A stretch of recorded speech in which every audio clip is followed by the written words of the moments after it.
Welcome back to the Ghost Bunny Podcast. I'm your host, Bridget Marquardt, with a brand new episode for you guys today. My guest today is psychic medium AJ Barrera. AJ Barrera is a Los Angeles psychic medium and intuitive counselor that has steadily risen to become one of the most accredited and leading psychic mediums in the industry today. Not only is AJ a professional psychic medium, but he is also a certified intuitive investigator or psychic detective, where he works with numerous families and law enforcement agencies, giving insight on missing loved ones' whereabouts on cases that are active, unsolved, or have gone cold. AJ's continuing accuracy has made him a favorite in-studio guest on numerous TV and radio shows. AJ has also been on Los Angeles and Miami resident radio medium on Coast 103.5, K-Big 104.3, Latino 96.3, and Christina Radio Network. Not to mention, AJ has also been a featured psychic, metaphysical, and paranormal expert at several Hollywood movie premieres, such as Hereafter, starring Matt Damon and Clint Eastwood, The Raven, starring John Cusack, which I was my first experience with AJ, and we're going to get into that when I talk to him, and Women in Black, starring Daniel Radcliffe, and Final Destination 5. Woo! Over the course of 2 decades, AJ has continued to help thousands of individuals worldwide by sharing with them his experiences of what is beyond, by way of giving a means of communicating with spirit and how they too can connect with their loved ones. After all, they're just a thought away. It gives me chills. AJ has mastered the ability to deliver direct communication for loved ones that are here in spirit, but on the other side, with breathtaking accuracy. He continues to gain admirers for his specifically skilled approach in translating his own unique frame of references channeled to him through spirit to help validate information such as dates, names, certain events, etc. AJ is highly respected for his ability to help others understand death, cope with grief, realize their life goals, give them a new perspective in life, and ultimately gives them the closure needed to be able to let go and release lifelong mental and physical blockages. In 2011, AJ Barrera, Mexican-American, was cast as the star of the award-nominated hit television series From Beyond, which premiered on Sunday, July 31st on NBC's Universal. From Beyond Season 1, a 13-episode docu-reality television series highlighting true stories within the Latino community who claim they have experienced what many others call the paranormal. I am super excited to chat with him today because not only did I have an experience with him at the Raven premiere many, many years ago, but I also had the pleasure of investigating with him recently at the Poltergeist house, and I can't wait to tell you guys all about it. So without further ado, AJ, thank you so much for doing the show today. Bridget, thank you for having me. It's such a pleasure. Yeah, so I'm super excited. So I was telling the listeners, and I mentioned it to you too when we were at the Poltergeist house, but I met you. I don't even want to say met because I saw you, I guess, way back a million years ago. I should have looked up what year The Raven came out. Well, we were at the Raven premiere. And first, let me just set up the Raven premiere for the listeners because it was kind of cool. It was at the Hollywood Forever Cemetery. And then at the Hollywood Forever Cemetery, as if that's not spooky enough, they have a Mason's Lodge on the property of the cemetery. Right? I can't make this stuff up. And so the Mason, and it's a massive Mason's Lodge. Like it has a huge auditorium. I think the private meeting rooms are upstairs, I heard. I haven't been in them, but I heard that they were upstairs. Well, actually, I take that back. I think I have been in them because yes, when the Raven premiere was happening, there were things upstairs. I just didn't realize at the time that I was in the private meeting rooms. And you guys, I shit you not, they had an actual Raven, like a real one sitting there that you could go sit with and take pictures. I have pictures. They're ugly. The lighting was terrible, but I have pictures with the Raven sitting there. It was so cool. So you go to all these interactive things. And then afterwards you go down into the auditorium where they had you performing. I don't know if it's called performing. So sorry if that sounds bad, but they had you on stage. And so let me tell people a little backstory too.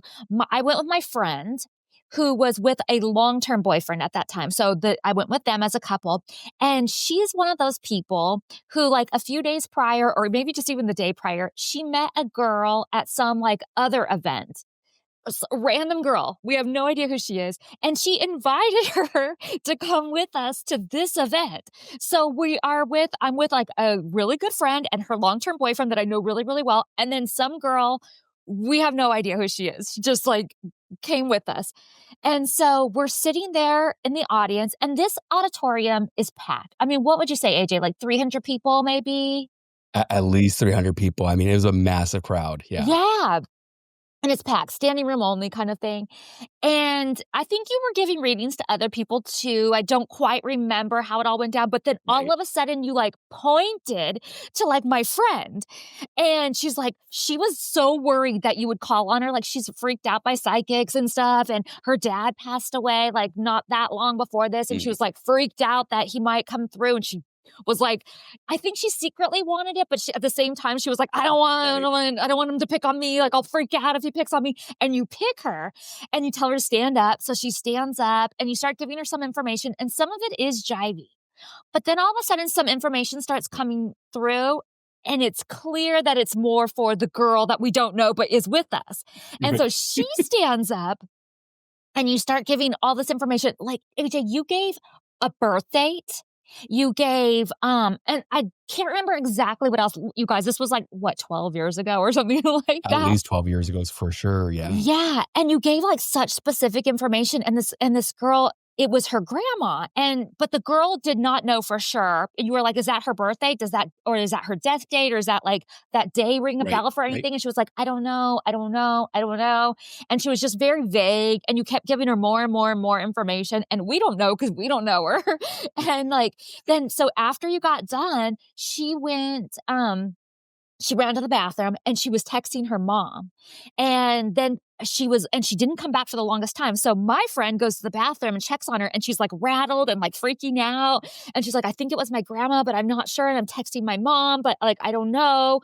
And she's like, well, just come and sit down. You know, he's not going to call on you again. So like, just come and sit down because the movie was going to play after that. So Right. she comes back in and she has her phone on her lap. And so I can see her messages with her mom. And her mom texts back and says, wait, what's going on? And she's like, I'm at this thing and there's this psychic medium and he gave me this date and he said it was grandma. And her mom goes, well, that's grandma's birthday. And I saw the text happening in real life and I was like, oh, it was her birthday. I'm like freaking out and this girl's freaking out. Everybody's panicking, but in a good way. Yeah. No, it's so awesome because I don't think people really understand the concept of mediumship. They see psychics and mediums, which are different. They work differently and so on and so forth. But as a medium, our job is to provide evidence to make the reading evidential, which, people call themselves evidential mediums, which I think mediumship in general is evidential and should be evidential. So by bringing through names, dates, passings, and all that stuff is so important because it makes you understand, like, there's no way this guy knows me. There's no way he knows or he researched me or this and that, because God knows I've heard everything around the book saying that you research people and people. Like, this is a random event, random people that just attended the event. I had no idea you were in the audience until we met at the Poltergeist house. And then one of the gals, I think that you talked about, she ended up, I think a couple days later, tagging me on a post that you just shared that story about. So I'm like, what? How is this so bizarre? So I don't even know who the gal is. You might know her. I don't remember her name, but it was so bizarre because she shared that story from 10, 11 years ago or something like that. And we just talked about it the night before. And I woke up in the morning and saw myself being tagged on a post that she was sharing about that event. So is it ironic? Maybe not. Wait. Let me back up for a second. So I just told you about this story when we were doing the Poltergeist house like a month ago. And the next day, the random girl I was sitting with messaged you about that night. Yeah. So I don't know if it's a girl that got read, but I think it's a girl that was part of your crew or the people that you attended with. But I think she's affiliated with you, or I don't know exactly, but somehow she was affiliated with you guys that night because she's sharing the story. And I'm like, what the heck? Because honestly, I don't remember her name. I don't remember her page or anything. I just remember seeing the post. And I'm like, oh, why am I tagged in this conversation? I listened to it. I'm like, oh my God, Bridget just talked about this the night before. Okay, so wait, I might have it figured out. It may not be the random girl. It may have been my friend, because I texted my friend while we were at the Poltergeist house and I said, hey, guess what? Guess who I'm investigating with? This is so great. And she was like, oh my God, that's so weird. So that may have made her like go, oh, that'd be a fun post. I'm going to tell people about it the next day. So it That is may still not bizarre be as crazy as we think, but if it was the random girl, I'm mind blown. Like, what? though. Yeah, because again, I had no idea who the person was and how she was connected with you or went with you. Again, I had no idea, but I'm like, why am I tagged? So I had to watch the video. I'm like, oh my God, I was blown away from the story because even when I hear stories like that, like there's people that I read for that where their parents have sat in front of me via Zoom, when I used to do in-person readings that now their kids are sitting in front of me to connect with those with their parents in the afterlife now. So Oh, it's become that long of a time. I've been doing this work for 22 years. So it's like been a long time. And to see yeah. now I'm connecting some of my own clients that I remember and now their kids are sitting in front of me to have a reading. It's just like mind blowing, but also very moving at the same time, knowing that I had this client for so long for these years. And here they are having a reading and sharing their stories. And there was one creepy thing that happened. Not creepy, but a very beautiful thing. The mom, this was a recent reading that I did, and the mom was like saying to her daughter, saying like, if something happens, you need to get a hold of me, talk to AJ. And sure enough, like months later, she didn't tell me any of this until the reading was done. And I said, your mom feels very familiar to me at the end of the reading. I told her, she goes, my mom told me that you need to talk to me or vice versa. And long story short, she told me the story about her mom, how the connection was. So again, sometimes there's those little synchronicities that happen. And I think even for us to meet in the way that we did 10, 11 years ago and to meet again now a couple months ago, like a month ago, I mean, it's pretty amazing. It's very amazing. Yeah. Yeah, it is. And I when so we were doing the Poltergeist house because of SoCal Spirit Seekers, and when they first said, "Hey, AJ Barrera's gonna be," I was like, "Why does that name sound so familiar? Like I feel like I know him or something." And then I looked you up and I was like, "Wait, I feel like he was the guy at the Raven premiere." But it was before like I did any of my research or had a bio or anything like that. So I Right. wasn't sure that you were the guy from the Raven premiere. But And then plus, I used to have a goatee, a shaved head, and this and that, so I looked completely different back then as well. So I wasn't as clean cut as I was back then, if you will.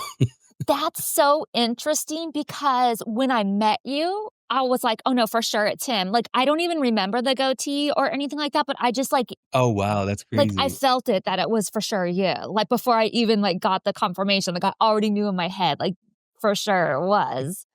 That's so interesting, though. That is You super mentioned cool. synchronicities a minute ago. What do you think about Yeah. synchronicities? Do we put too much into those, or is that do you think it's a sign? Yeah, so I believe in the signs, if you will, or those synchronicity moments. So I don't believe everything that we see is a sign. The reason why is that our loved ones are not really putting the quarter, the dime, the feather, the butterfly in front of us. What they are doing is that they're putting patterns around us to recognize. So those patterns are things that we recognize that we associate with them. So every time, say, for instance, that you see uh, a lizard and it reminds you of your father in spirit and you recognize like, oh my God, like, okay, I haven't seen a lizard in so long. You see it next week, the next day. And it's not during the summertime. It's in random times, random moments.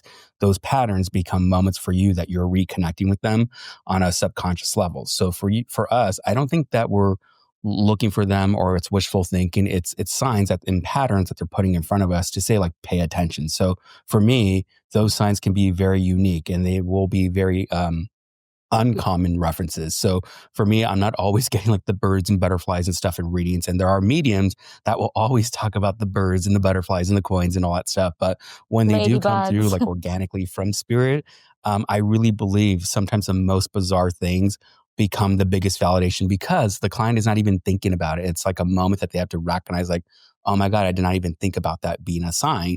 There was a great example when we think about these synchronicities that we want to kind of pull in that energy and we want to feel like that is them.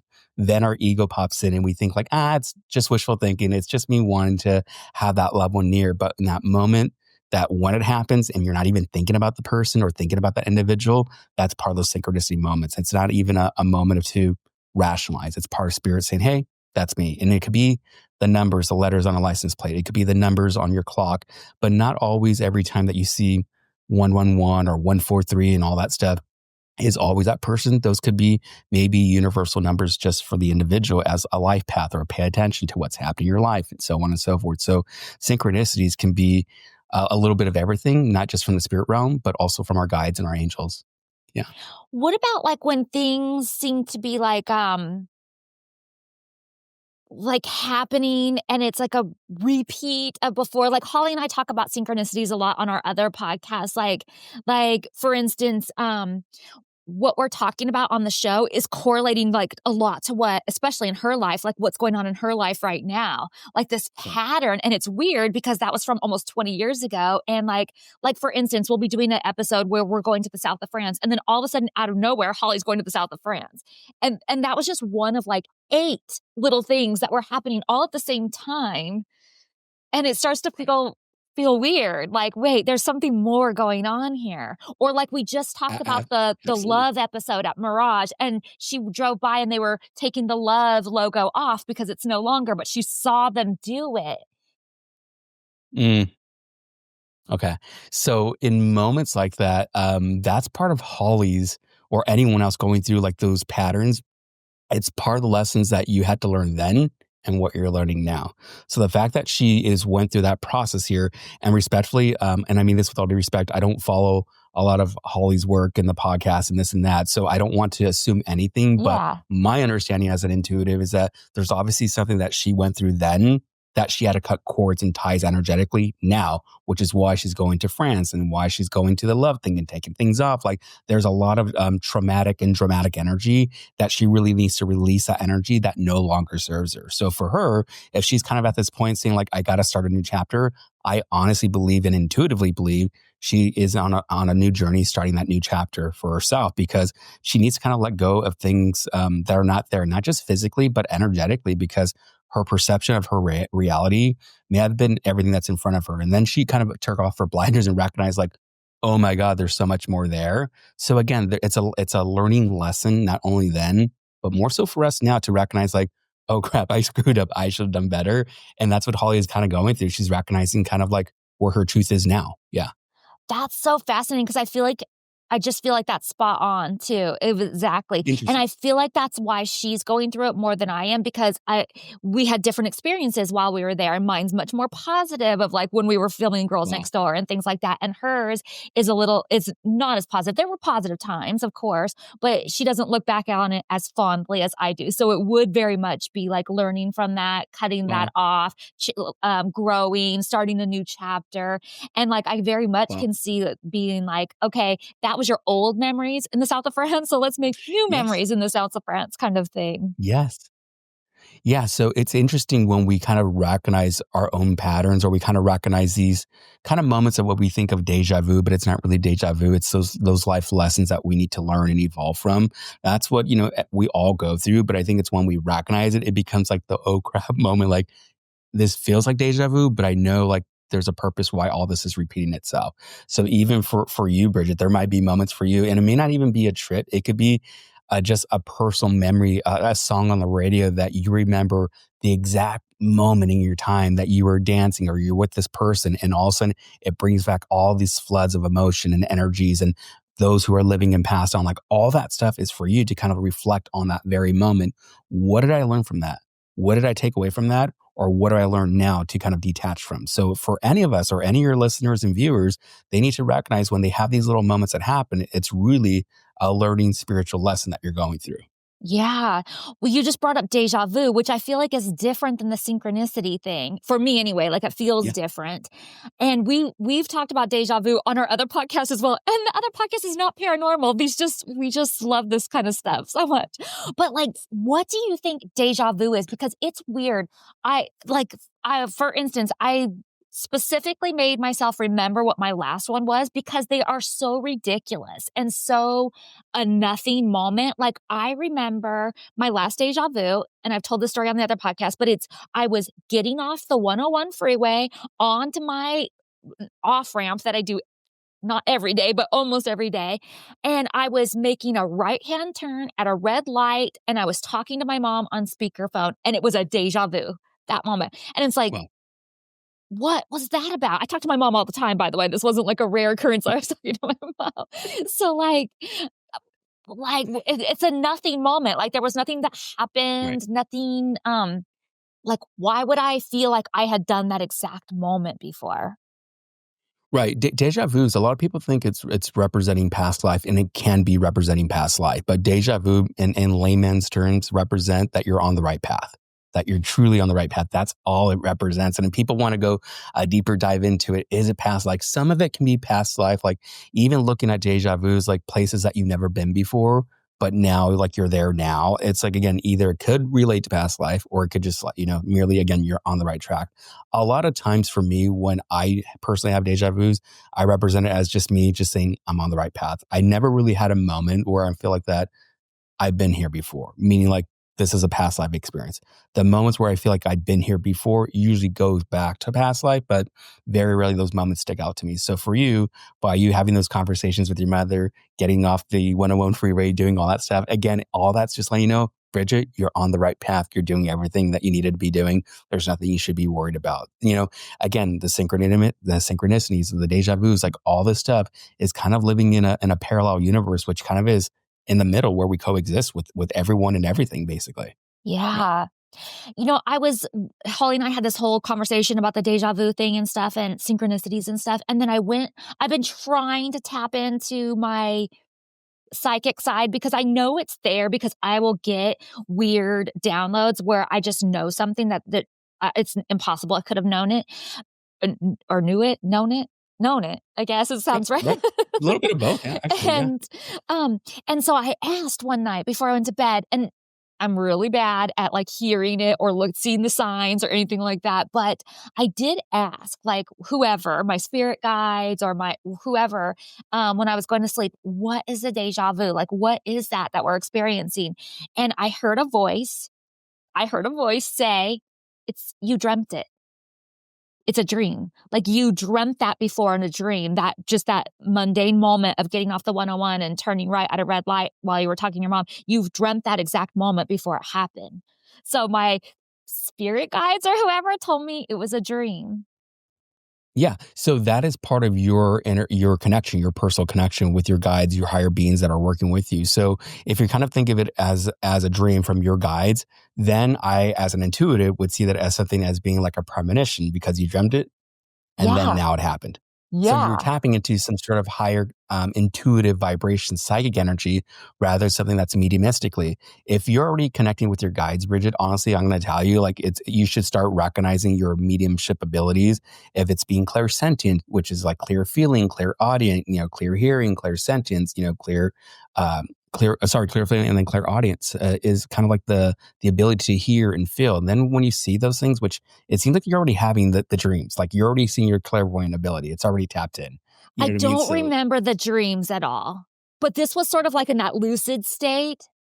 And, yeah, and, uh, so I don't usually hear and I can't usually tap in, and I ask almost every night. Sometimes I forget or fall asleep first, but like I'll ask, like, I want to communicate, I want to hear a sign and stuff, and I won't get anything the majority of the time. But there has been 2 times recently where I have heard a voice, and I might be sleeping still, or I might be in that. I'm not even sure where I'm at as far as sleeping or awake or not awake, right. but I hear a voice. I can't even tell you if it's male or female. That's the weird part. Like, how do I hear a voice, but I don't know what it is? But I hear a voice. It's more like a thought, but a voice. Right. And it has told me to stop a lotion, which I did not think was causing me a rash, but I stopped. I had been using this lotion for 6 months, loved the lotion, thought it was great.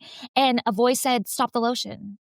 And Wow. I was like, it's not the lotion. Come on. Like, what was that even from? But I got up in the middle of the night. I have a cat sneezing next to me.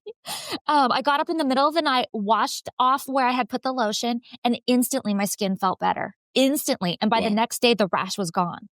And it was a voice from the abyss, out of nowhere, it felt like, telling me, stop the lotion. And I was fighting with it because in my mind, I was like, it's not the lotion. Give me a break. I've been using that lotion for 6 months. Why all of a sudden now Right. would it be causing something? And it just like kind of yelled at me back, like very sternly, stop the lotion. Yeah. So, people think like when, at least for me as a medium when I'm working, I'm not hearing this big almighty voice from above that's telling me these messages and so on and so forth. It's truly kind of like my own thought coming back to me when I'm communicating. So for you, when you're hearing your own thought coming back to you, that is either your guide, it's your loved one. But if you don't, if you're kind of like trying to rationalize like, who is it? Is it my guide? But if you automatically go, it's my guide, it's my angel, most likely it's their way connecting with you, because you kind of have to tell yourself like that's part of your intuition. Your guide's working with you, telling you again to get ready, to pay attention, because we're all intuitive. Like we're not all mediums. We're all intuitive. We all can develop mediumistic abilities, but we're all intuitive. A lot of people will call my work or mediumship, psychic mediumship, a gift. I really believe it's merely just an ability. I've been saying it for the last 20 years. It's just an ability. We can develop it. We can tap into it if we choose to do it. And I think for me, I just been paying attention to it a little bit longer than other people. And I've been fine tuning it. So for you, you're just fine tuning your ability right now. You're just on the path of like scratching the surface right now, because honestly, as human to human, not just an intuitive to an intuitive, you have this innate ability. You know it. It's a natural ability for you, Bridget. And you need to really kind of like tap into working with your clairaudience, your clairsentience, your clairgustance, your clairvoyance, like all that stuff, because you're going to recognize perhaps that you're going to be better at hearing spirit, or maybe better at feeling spirit of how they passed on, or reading the room differently. Like you don't know what your ability is going to be the strongest with, connecting with people or connecting with the dead or the living. But with you, I really believe you're tapping into something that is there, that your guide is ready. It's like what is it? Is it the Chinese proverb, if I'm not mistaken? When the student is ready, the teacher will appear. Ooh. Your teacher, your guides are already there. They're already working with you. They're kind of saying, Bridget, it's time. Let's go. And you're kind of like, I don't see the signs. I don't see the signs. I don't see the signs. I think my whole life, AJ, I've been like, what sign? What sign? Oh, this one? This sign? I'm like, wait, I don't see the sign. Wait, where was it again?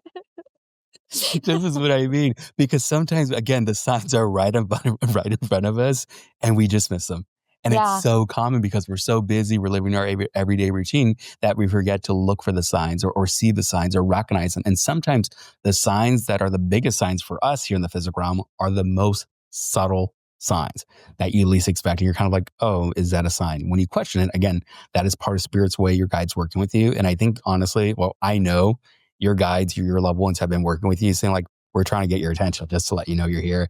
And you're kind of like, what sign? You know what I mean? Mm-hmm. So for you, you just got to recognize the subtleties rather than looking for the big ones that are in front of you. A lot of people look for what they call red flags in relationships or red flags in a person. Sometimes it's similar to that. We're not looking for the flags. We're looking for things that are kind of like a trigger that Spirit is trying to recognize with us as a pattern for us, basically.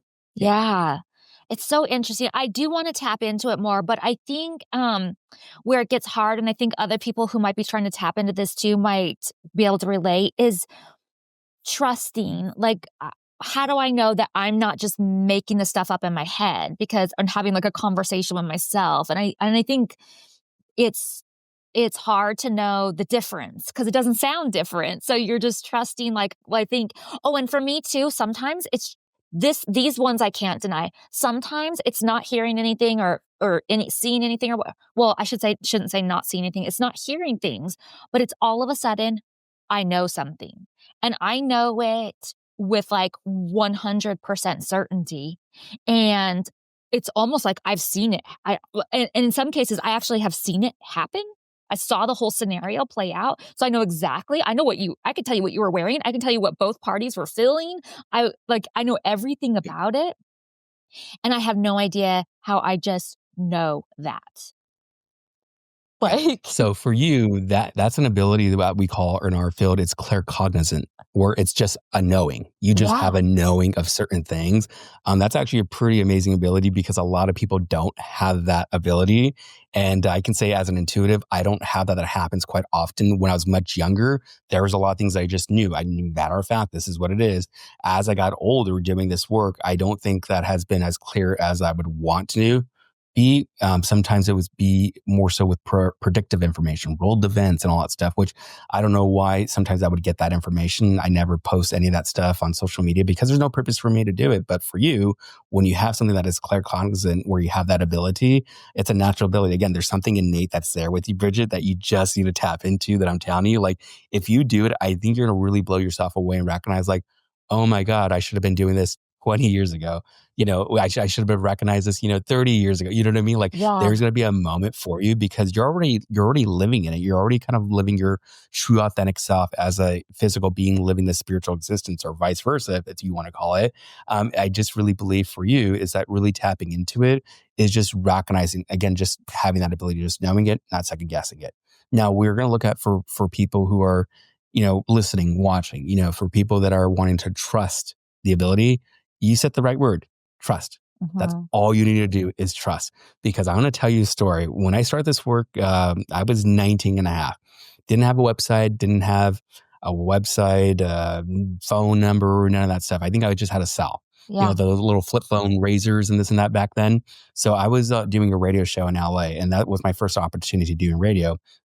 Went on there, and I did not know how radio worked. It was live radio, did not know the process. And I remember having this bracelet on, and the bracelet said trust, and the trust was on the inside of that bracelet. And people would say, like, why do you have a bracelet that doesn't say anything on it? And for me, it was like, I had to trust myself first before I trust spirit or anyone else that gave that information. So when we look at trust, we got to trust ourselves in the process with intuition, with spirit and our guides, and really knowing that what we're receiving is truly from the energy.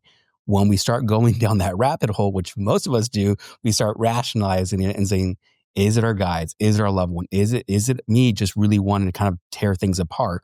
Once you start hitting that direction, that's your ego stepping in and tearing everything apart and tearing everything that you thought about, tearing everything about your belief system, about spirituality, and so on and so forth. But when it comes to out of the blue, you're not thinking about anything. You're not thinking about a person. You're not thinking about a projection that's going to happen in your life. All those random things are part of like those downloads that we get.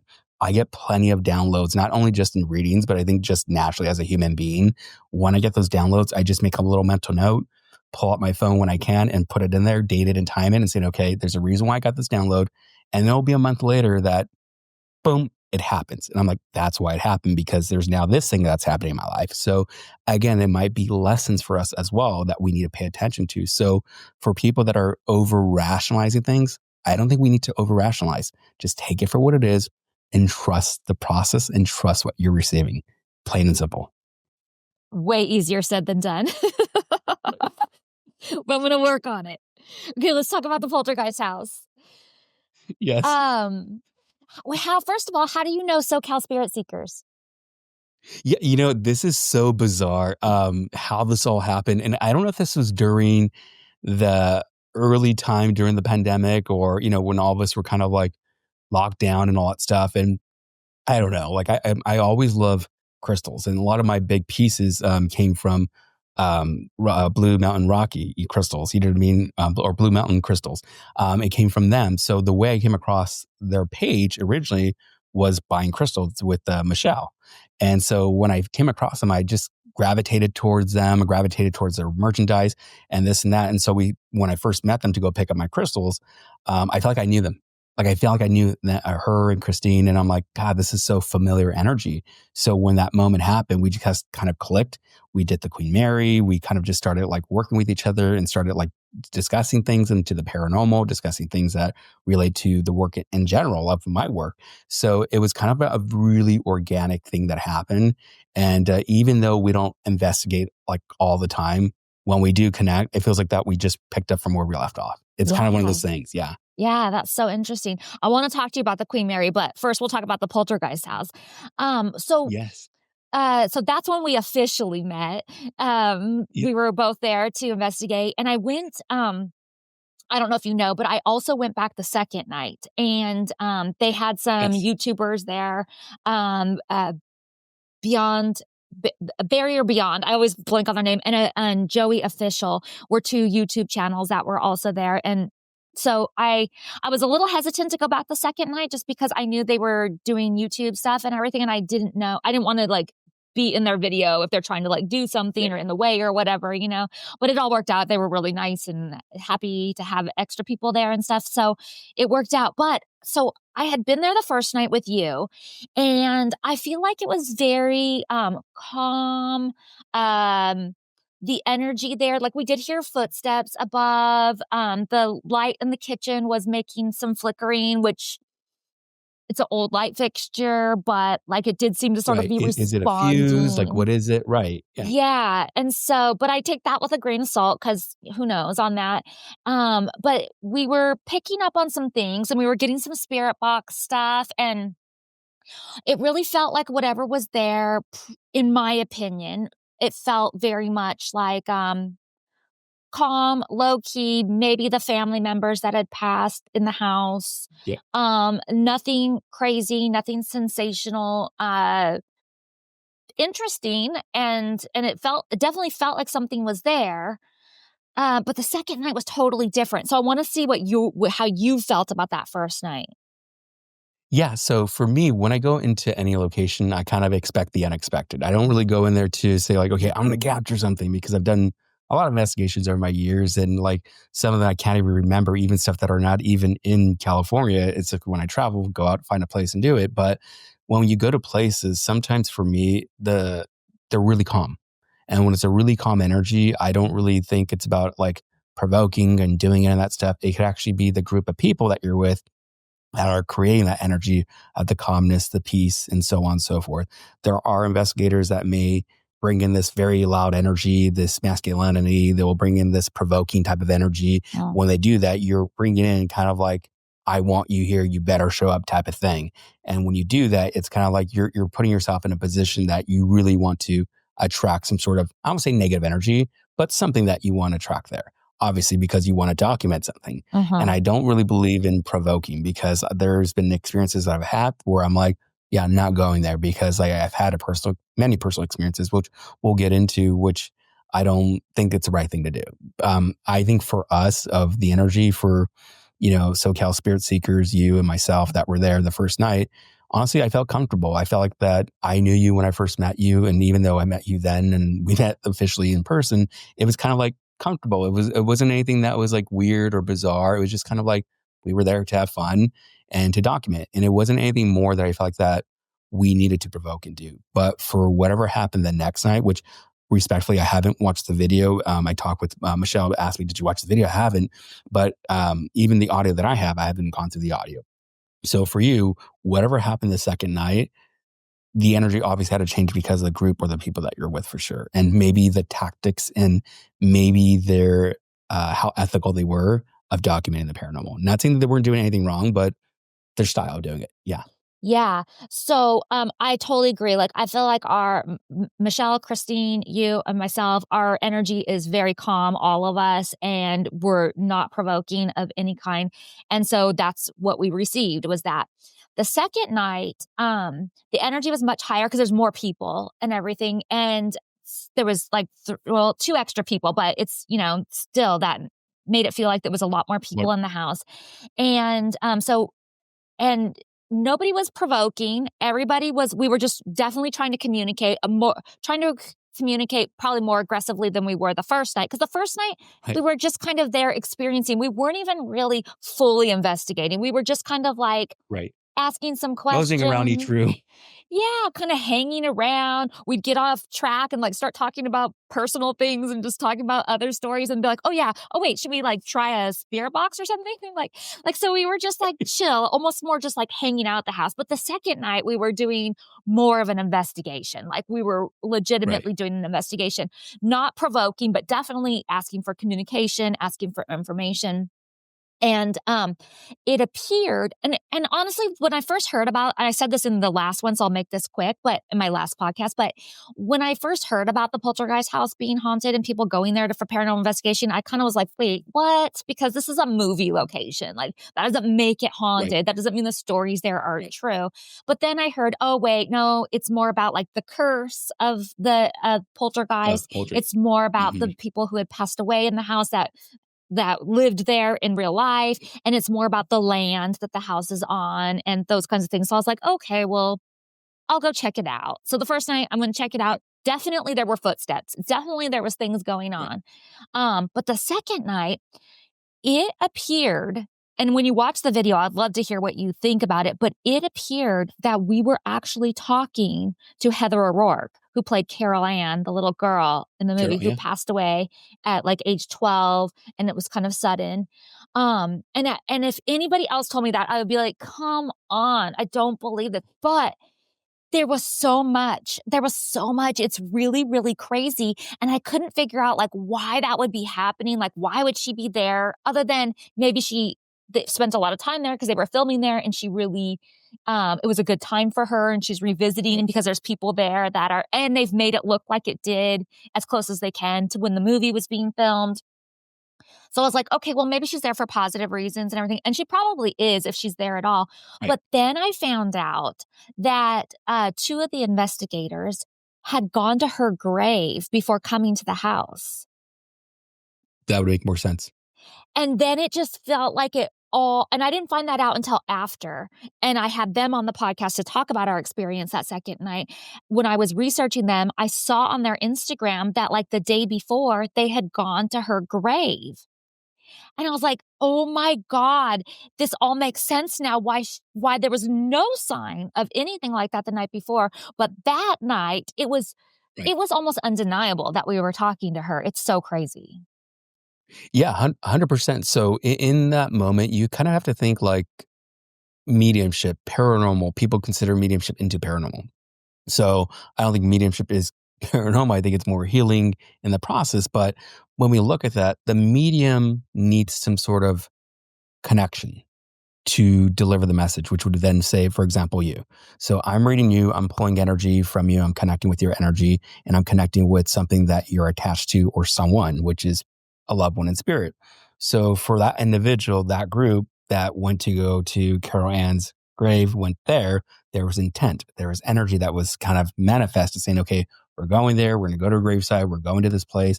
There's kind of already a plan that they kind of orchestrated and also spirit that they orchestrated. So kind of think of it as a three-way conversation that happened the second night because there was a lot of things that were going into it.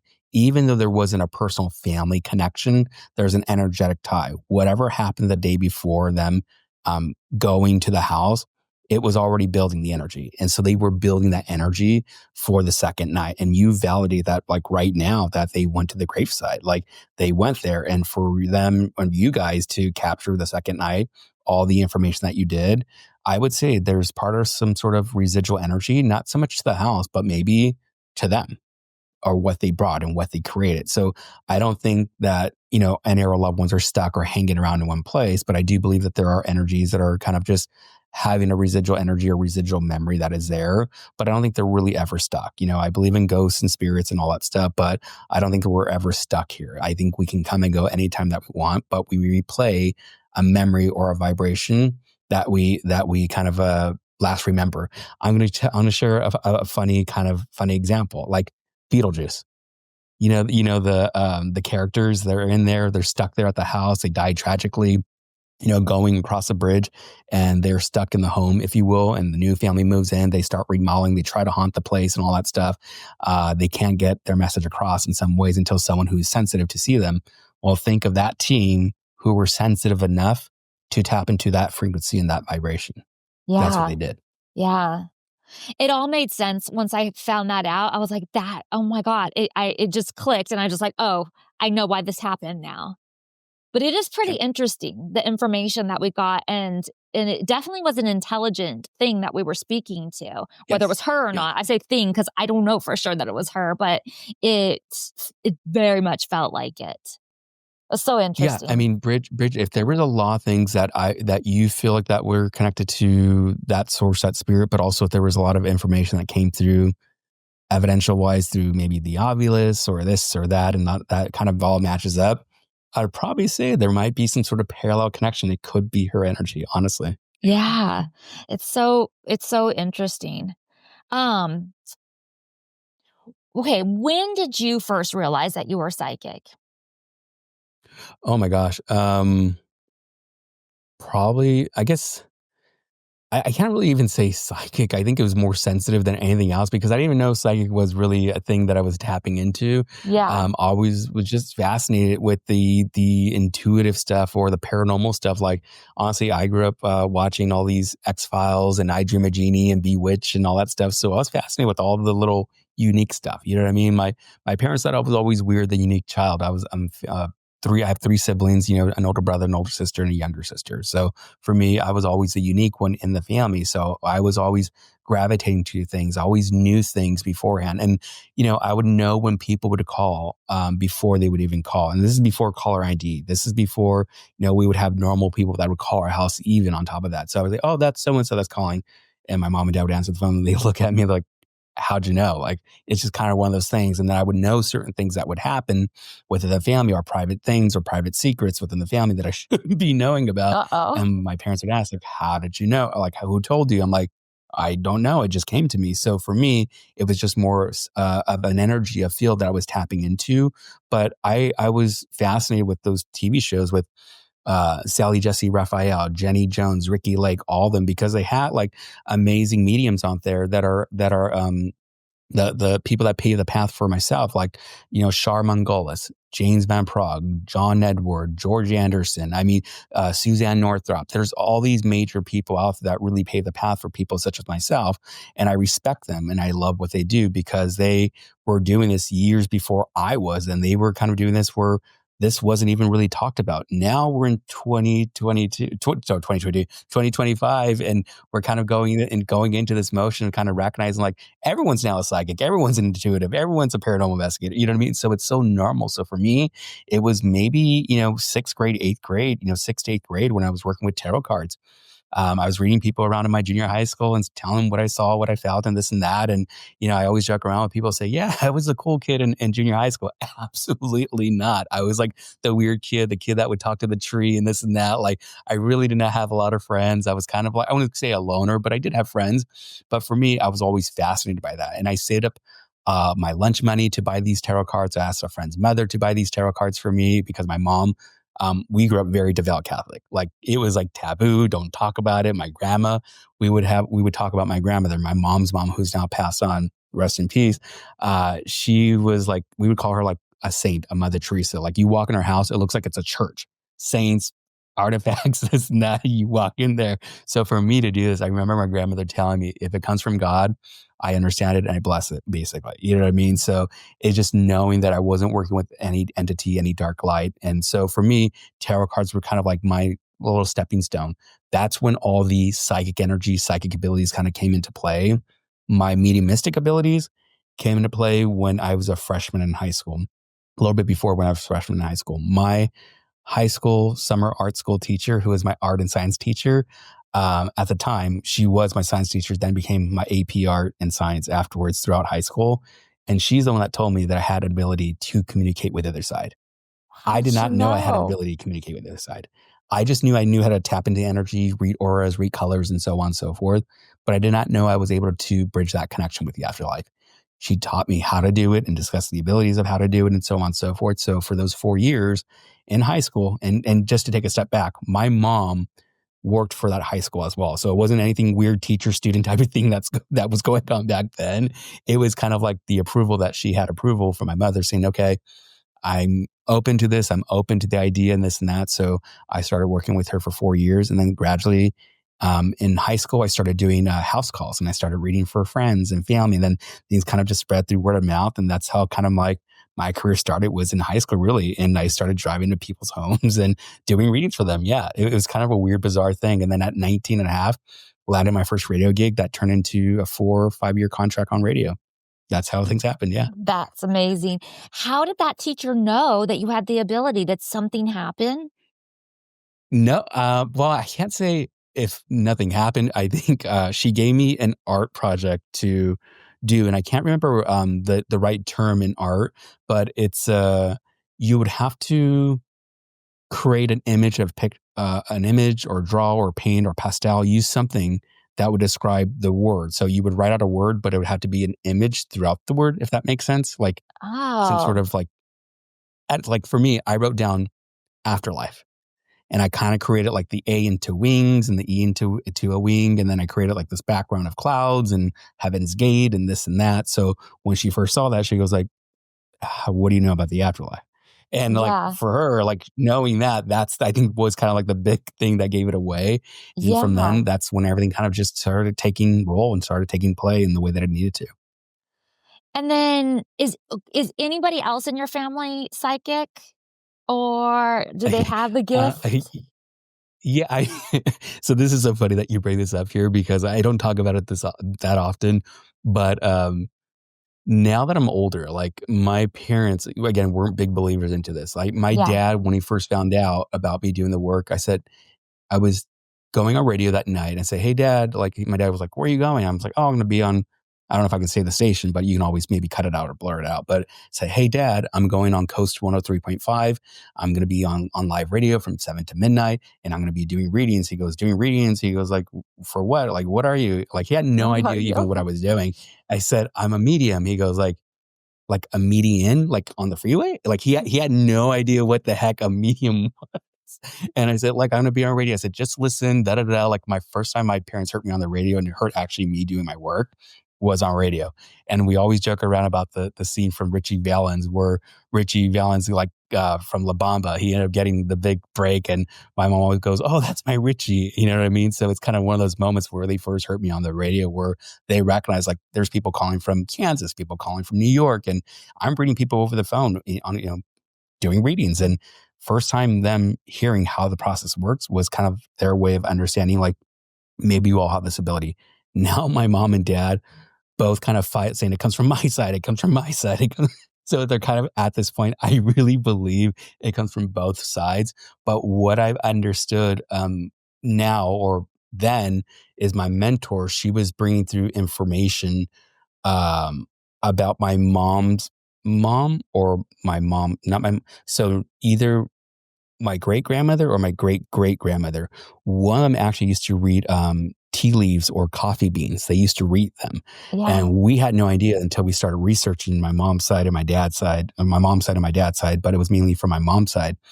But my dad's side also has intuitive abilities. I can't say mediumistic abilities, but I would say intuitive psychic abilities. My mom's side, maybe that's where a lot of the medium stuff comes from. So I think it comes from both sides. I think we kind of inherit it in some ways, but I think it's about development is the main thing. Yeah. Do you have kids? I'm sorry? Do you have kids? No, we don't. We don't. Oh. We have dogs. Okay. Well, no, I was just Have it. wondering if like if you had kids, if they had like the abilities or anything. How does your wife feel? Does she have any abilities, or is she like, don't tell Oh me, my or gosh. does she want readings, or like, how does that work? Oh my God. So the way I met my wife, this is a funny story. My wife wasn't a believer in my work at all. My wife was worked in PR. So that's how we met each other. So she was working on some projects, working on some press stuff and this and that. This was several years ago. My wife and I have been together for 18 years, been married for 11 years. And so we know each other for a long time. We worked with each other. So for her, she was like, I don't know anything about the work. I don't believe in it, da, da, da. Like, so she had I was paying her to do a job. And so she wasn't there really for readings and psychic and this and that until I think at one point that I brought up something to her attention. And there's no way I would have known this. And I can't even say it today because it's so private. She was like, there's no way you would have known this, known that. Da, da, da, da. And so for her, it made her think a little bit like, maybe there's something more to this. Like maybe like, is he mind reading? Like people thought I was a mentalist and so on and so forth. So for her, it kind of became more of an understanding. My wife is pretty intuitive. Like we don't even have to talk with each other, to be quite frank. We can just give each other a look or just know what we're thinking. Or there might be moments that she will send me out to the grocery store and it would not even be stuff that we talked about or discussed or anything. And I bring stuff home from dinner as an idea. And she goes, I was just thinking about doing that for this week or this. And I grab everything. And so there's a lot of these things that we're vibrating, that we're tapping into, that I think we all need to recognize. It's just like for you, Holly, for you, Bridget, like when you call, like say Holly, or you talk to Holly or talk to whoever in your life and you just randomly call them or you randomly bring up a discussion or a conversation, you're kind of like, oh, and they think like that's so bizarre. You're like, no, I'm just intuitive. I'm just psychic. You're picking up a wavelength, a vibration.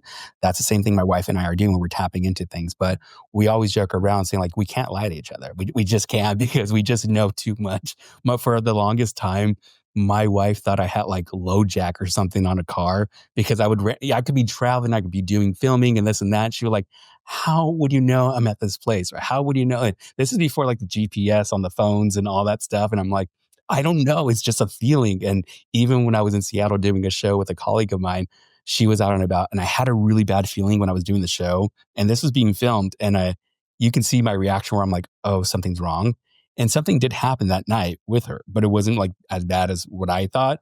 But she goes like, how did you know? I'm like, I don't know. It's just a feeling. And again, I just tapped into it. I just pay attention to it. So for my wife, I would say, yeah, she's intuitive. Does she practice it? No. Does she believe in it? She still wonders how I do what I do. Every day she goes, I don't know how you do it. She goes, I don't know. She goes, your stories, the reasons you do are amazing. But she goes, I don't know how. She goes, I don't know how. Yeah, I mean, I feel like a lot of people do try to write it off as people who are psychic mediums or psychics are just picking up on cues that people give. Like they're good at reading body language and facial expressions and just like kind of reading the room type thing. But there's no way to describe like you said, the evidential stuff and the knowing specific, very personal stories or things like that come. So I feel like some people who are intuitive are just really good at reading the room and reading people. But a real psychic medium, it goes beyond that. 100%, Bridget. Well, you have to, like, most people don't understand this, but the best thing that happened to me was doing this work at the age that I was, like, then 19 and a half. Radio was the best medium for me as being a medium. The reason why, because I couldn't read faces. I didn't know where people looked, or where they lived. I don't know anything about them. I couldn't read the reactions or any of that nature. So I was talking to someone over the telephone, bringing through their son, their daughter, their father, and so on, bringing through evidential information. I'm not knowing any of the information. They just bring the caller on. I don't know where they live. I don't know anything about them, just their first name. So for people to say that even back then you were reading the room or reading faces and this and that, it's over the telephone. How was I doing it? Back then? You know what I mean? So when people tell me that you're just reading body language and this and that, I'm like, okay, take all that stuff out of the window and look at stuff back then. It still works the same way. Are you able to turn it on and off, or like, are you at Target and like getting all these messages as you walk down the aisle? When I'm at Target, I'm spending a ton of money. I'm not talking to spirit. You're like, I'm preoccupied. I'm spending a lot of money at Target. Hopefully that's a sponsor for you. No, but if they want to will be. But here's the thing. No, when I'm out shopping, and honestly, I'm actually going to Target after this podcast. It's so funny that you bring it. See, I knew. I was reading the vibration in the room. You're He's about to spend a lot of money at Target. But here's the thing: when I go out anywhere, it doesn't matter, grocery store, theme park, whatever. Like I'm not picking up spirit. I'm not seeing spirit. So we have television shows that have been running for years about mediums who are at a grocery store or somewhere out, or man on the street, and they're reading for people where they can't turn it off. Like, honestly, every medium has the ability to turn off the ability and turn it on and turn it off. When they say they don't, they just don't know how to do it, or they haven't trained themselves how to do it. Like, honestly, like I would never go up to a person randomly and read them, especially now. Like maybe when I was younger, because I did not know my work, I did not know how to turn it on and off back then, that I would talk to someone, bring through a message. But now that I'm older, now that I've been doing this work for so long, you have to be ethical. You got to respect everyone's privacy. You don't know the state of mind of grief that they're in. You don't know if they believe in it. There's so many things that go along with it. So for me, I'm not going to randomly go up to someone and tell them, hey, I got your dad, I got your mom here. You know what I mean? It would be so unethical of doing that, unprofessional of doing that. So for me, when someone sits in front of me for a private reading, or they come to one of my live events, there's intention to be there. And the intention is to connect with your loved one. And it's in a safe place. It's in the right place. But for them to be out grocery shopping and you tap on them saying, hey, I got your mom here. Yeah, that's probably not the right time to do it. You know what I mean? But I don't do it. I turn it on off through prayer and meditation. I still believe in God. I still believe in prayer and meditation. It's a big part of my process. So anytime I do any live show, radio show, live event, I always pray, meditate, because it's part of myself of grounding and protection. Like I see grounding as protection, prayer as all part of my daily living. Even when I'm not reading, I ground and protect myself. It's the first thing that I do before I roll out of bed. First thing that I do before even looking at a cell phone, grabbing a cup of coffee, anything, just ground and protect and start my day. It became a routine for me. Yeah. Has there ever, I know you said you could turn it off, but has there ever been a time where the spirit was like just busting through that? Like, no, this is an urgent message. You have to listen to me. You have to get this message to that person. Yeah. Yeah, there have been times, and it has to happen in a respectful way too. So when those moments happen, it doesn't happen that often, but when it does, I really have to create that sacred space for that person and really like not do it in front of people where I pull them away or say, Yeah. hey, can I talk to you? I know this may not be the right time and this and that. I go like, this doesn't happen and you know me, blah, blah, blah. And sometimes a lot of people are appreciative of it. And the other half of them want to run away. So like, I don't want to hear this. It's so funny because like I would say a lot of acquaintances more so than friends. And I have maybe a handful of friends. When I say friends, people that I know for years. Yeah. Those people that I can, they can call me, they can text me and all that stuff. It's cool. But when I call them, they don't want to answer my phone call because they're afraid like what I'm going to bring up, what I'm going to say, what I have to do, especially when I don't talk to them in a while and I randomly call them up. They're like, okay, does he leave a voicemail? Does he leave a text message? Yeah. Like, what's the thing? And if I don't, they know they're in the clear. Then they'll call me back maybe a couple hours later. But yeah, some of my friends don't want to answer my phone call because they're afraid what I'm about to say or what I have. No. Basically. But it's funny. It's quite funny because like they're always like prepared for something to happen, but it's not always like news or paranormal. It's just like, just want to see how you're doing. How was your day? It's been a while since we talked, like something like that. But I'd be super excited. I'd be like, AJ's calling. He's got a message for me. What's up? Oh, wait, you just want to know what I'm doing for dinner? Oh. Yeah, I mean, there are interesting people that I've been fortunate to read for in the industry, if you will.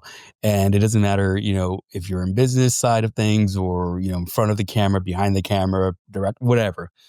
Everyone's looking for guidance and advice or connecting with their loved ones, honestly. It doesn't matter who you are, what you've done, and, your followers and all that stuff. I'm just like everyone else. You're just like everyone else. We all go through pain. We all go through grief. We all go through some sort of loss, either with a loved one, an animal, or we're all in search for finding the right path. And whatever that right path is, we're looking for direction. And that's what I'm here for. I've helped a lot of people along the ways of doing this work. And that's what I'm here for. I'm just the vessel. That's all I am. Yeah. So, yeah. Yeah. So when I was doing my research for you and everything, I found some interesting fun facts on I call them fun facts, but facts on your website. And somebody, or I don't know if somebody asked these or if you guys just came up with questions that you get asked often, but it said, should you wait for a little while to try and contact the dead? So like if somebody passes away, like, is there like this waiting period? And I'll let you answer the questions. Yes, this is I'm glad you brought this up because this is, I think, probably something that most mediums don't talk about.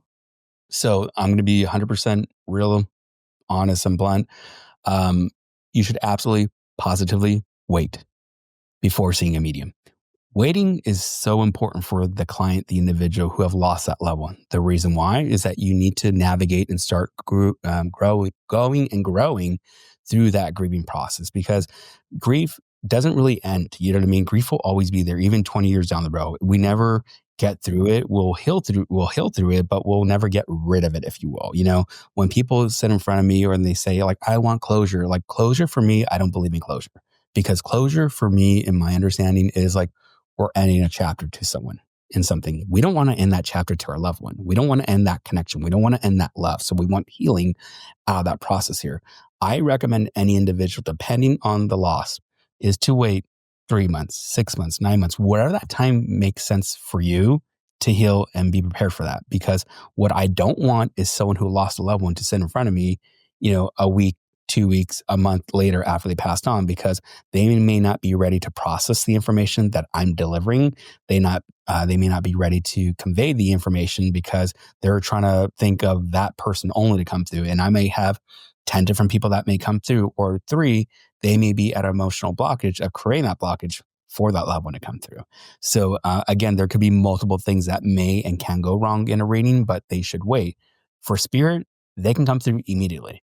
They can come through the same time, an hour, minutes after they pass, but it's up to us to be ready to receive the messages and to receive the messages from the medium as well, because their messages may come through immediately after they passed on. A medium may take a couple months. to be prepared to hear those messages. Yeah. Well, that's what I was going to ask you next, like about the spirit, because I feel like, well, you said they can come through right away, but I was going to ask you, are they busy on the other side? Like right when they first pass? Like, I feel like there might be a lot of things that you have to learn and do. And it also might be, and I talk about this in just paranormal investigating and stuff too. There's got to be a learning curve. Especially when we're talking to people who may have passed like in the 1800s or something like, Yeah. what is a Yep. phone? What is this device? What are these lights? What are you Yes. talking about? Like, so, but I feel like even our loved ones, if they died yesterday, like, it just seems like, I know time is not, it's our thing, it's not their thing, but it just feels like they might Right. have a lot of stuff that they need to be taken care of on their end and may not have time to come and be like, don't worry, I'm here or whatever for us. Do you think they're busy Yeah. over there, or do you think it's Yeah, absolutely, Bridget. I mean, it's part of their way of evolving and growing. That's like all part of the process here. But, we have to think, even for me as a medium doing this work, like, there's a life review, there's a thing that they go through, and there's a process that they need to analyze and their plans and so on and so forth. There's also soul groups that they work with, so it just really depends on the energies of how they're coming through. Like for spirit, again, you validated perfectly. There isn't a time frame in the afterlife. There is a time frame here in the physical realm. So a year for us could only be maybe a minute for them, if you will. So that's why I'm saying they can come through immediately after they passed on. They can send you the signs, the validations, and all that stuff to let you know that they're okay and they're still around you. That's the reason why they give us signs. There's not this big message they're trying to give you that there's money underneath the floorboards. You need to go search for it. There's none of that stuff. It's truly like saying, hey, I'm around you. I'm safe. When we sit with the medium, we're looking for the evidential part of the reading, the messages, the validations in that process here, which is why I'm saying the person needs to be ready because they may be over analyzing the information that's coming through. So when we do have spirits that come through, immediately, it's just their way of saying, hey, again, they're around you. They're letting you know that they're okay. But I wouldn't overlook that as them not being around. There might be different reasons why they're coming through or why they're not coming through. yeah. Another question on there that I thought was interesting is somebody asked, is there a language barrier? So if somebody's speaking Chinese or if their native Mhm. language is Chinese, like, are you going to be able to communicate with them? Yeah. So that is not an issue for a medium. It's an issue for us because we have this physical language barrier. I would love to know French. I would love to know Mandarin. I would love to know all these different languages here in the physical realm. I don't. But they all work with a medium symbolically or through their symbolism, that how it all works. So I always tell people when I do readings, regardless if it's going to be a live show, one-on-one, readings will sound similar because there will be the same symbols that they use with the medium of how they come through, but there will never be the same reading, regardless if the person sat with me twice, 3 years, 5 years down the road. Again, my symbols are my symbols. It's always the main thing, but they're always growing. Same thing with spirit. They're going to work with the medium that makes sense to them. So if they're going to bring out of how they passed on. So for me, if they passed with a heart attack, I will get like heart arrhythmia. I feel something in my chest. I will feel it here. So I know there was something cardiovascular. If there was respectively some sort of impact to the head, I will feel pressure to the back of my head, my front of my head, a stroke, an aneurysm. There might be different things that they will give me to identify that. If I will, if someone passed away that was an amputee or something like that, I will get numbness in my legs or something. There will be all these different things that will help identify who they are and how they're coming through. So there really isn't that language barrier for them because they will work with the medium to identify that symbolism. A great example, I used to there's 2 shows I used to do. One was a Farsi television show that was recorded here and everything was in Farsi. I had a translator there. Did not know what the heck was going on Yeah. because everything was going back and forth. And I was getting all these bookings from to hire a Farsi interpreter to do the readings and translate and all that stuff. But also I would do this show in LA. I don't speak any Spanish at all whatsoever. What? But I get a lot of Spanish. Yeah. A lot of people think I speak Spanish because of my last name, my ethnicity, this and that. I do a lot of Spanish press, done a lot of Spanish. You have no idea, a lot, TV and radio. And I'm like, I don't even speak the language. And they still have me. But I used to do this show, which was a national syndicated show. And people would call me up for readings live on the radio and this and that. Became private readings. I had to hire a Spanish, someone that spoke Spanish and English to translate the readings. Again, that's the only language barrier is here in the physical realm, is a great example. As a medium, I'm still bringing through the messages, regardless if someone spoke Spanish, Mandarin, Chinese, French, whatever. I can still do the work. I just can't speak the language here physically. So I have Yeah. to have a physical interpreter translator. I just realized I don't even know how this is possible, but we are already at time. Do you have time to stick around and Oh my still God. talk about more stuff? Because I feel like we've been talking for 5 minutes and it's been an hour. I know. This is so cool. This went like effortlessly. Like this was I just fun. I know, but do you have time to still like talk about some of this stuff or do you need to go? It's up to you. Yeah, you can chop it up, use it in any way that you want to. Yeah. Okay. I hope you guys enjoyed this episode of the Ghost Bunny podcast. Thank you so much for joining me on my spooky adventures, and I look forward to sharing a new ghost story with you each week. Please subscribe to my podcast so you're always the first to know when a new episode is out, and follow me on social media at Ghost Bunny Podcast on Instagram, at Ghost Bunny Podcast on YouTube. That's the video version of the podcast. And of course, at Bridget Marquardt on Instagram as well. Oh, and I also have a Patreon, and I am so sorry, you guys. I've been so bad about posting.